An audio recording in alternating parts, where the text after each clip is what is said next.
Pemerintah Kabupaten Aceh Besar mengajak Himpunan Mahasiswa Islam atau HMI Cabang Aceh Besar ikut andil dalam pembangunan. Hal itu disampaikan oleh penjabat Bupati Aceh Besar Muhammad Iswanto SSTPMM melalui Asisten Pemerintahan Keistimewaan dan Kesejahteraan Rakyat Farhan Api saat memberikan sambutan pada acara pelantikan HMI periode 2023-2024 dan dialog kebangsaan di Aula Poltekkes Kemenkes Aceh, Kecamatan Darul Imarah Aceh Besar Kamis 1 Juni 2023 malam.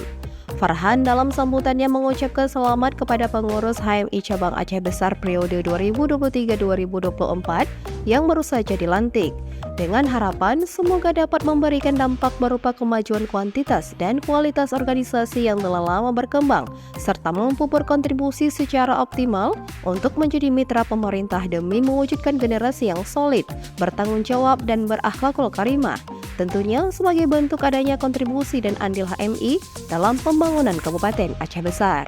Selain itu, Farhan juga mengharapkan kepada pengurus HMI yang baru saja dilantik untuk mengambil andil dalam membangun akhlak dan karakter mahasiswa, khususnya mahasiswa di Kabupaten Aceh Besar.